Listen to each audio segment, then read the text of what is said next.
নমস্কার ইউটিউব বন্ধু সাথী, ছোট ভিডিও করতে বসে গেলাম।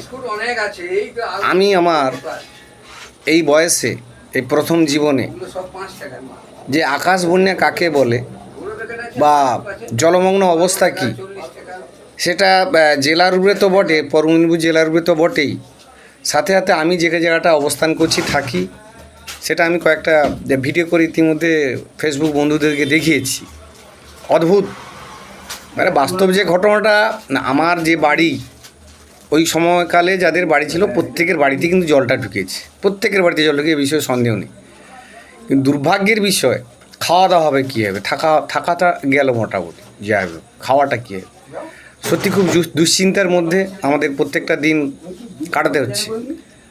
বাড়ির মধ্যে বিভিন্ন বিষাক্ত সাপ ঢুকে পড়ছে, ব্যাঙ আছে মানে সাপ আছে, আর মাছ আছে মানে আরও বিষাক্ত জীবজন্তু থাকবে, স্বাভাবিক, এ বিষয়ে কোনো সন্দেহ নেই। কিন্তু সরকারের পক্ষ থেকে যে ত্রাণ সামগ্রী আসার বা ঘোষণা, এখন পর্যন্ত আমরা কিন্তু ইতিবাচক কোনো সাড়া পাই না।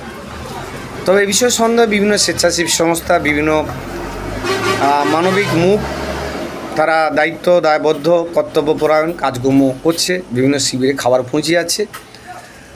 তার বাইরে আমিও নয়, আমিও আছি, সঙ্গে সাথে আছি, কিন্তু আর্থিকভাবে আমি পারি না। কিন্তু যেখানে যে দায়িত্ব যেখানে আমাকে দিচ্ছে, আমি সেই দায়িত্ব আমার কর্তব্যনিষ্ঠভাবে পালন করছি, এ বিষয়ে সন্দেহ নেই। ওই যে আমার ফেসবুকে থাকে তরবারি সুন্দরমন সুস্থ জীবন, সেবাই ধর্ম, কর্ম আমার পরিচয়। তো বলা যেটুকু, সবাই সুস্থ থাকবেন, স্বাভাবিক থাকবেন, সবাইকে সুস্থ রাখবেন। এরপরের যে পরিস্থিতি, এখন স্বাভাবিকত্বের প্রশ্নে অনেক জটিল, পরিবেশ পুরো দূষিত হয়ে পড়বে, বিভিন্ন পচা আবর্জনা দূষণমুক্ত হয়ে উঠবে। পড়াশোনা তো কি বলা যেতে পারে, পড়াশোনাই তো হচ্ছেই না, বিভিন্ন স্কুলগুলোও জলমগ্ন। আজ থেকে যদিও স্কুল একটা স্বাভাবিক, কিন্তু বাচ্চারা তো গ্রামীণ এই স্কুলগুলো থেকে, গ্রাম থেকে আসতেই পারবে না। গ্রামের রাস্তাগুলোও একদম ডুবে পরিপূর্ণ হয়ে আছে।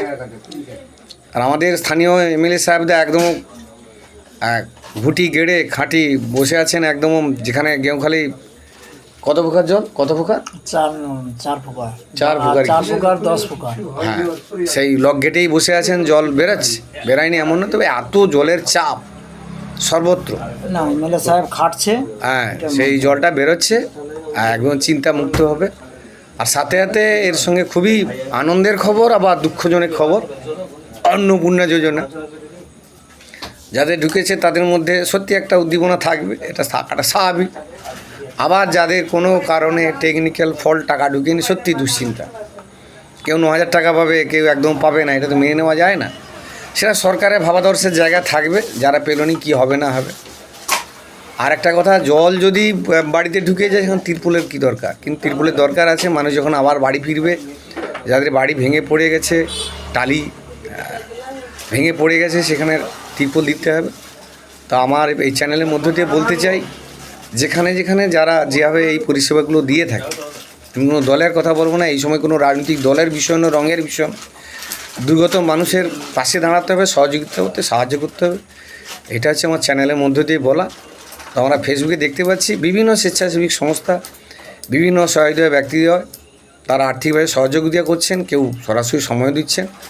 ধন্যবাদ, টাটা, আজকের মতো বিদায় নিচ্ছি।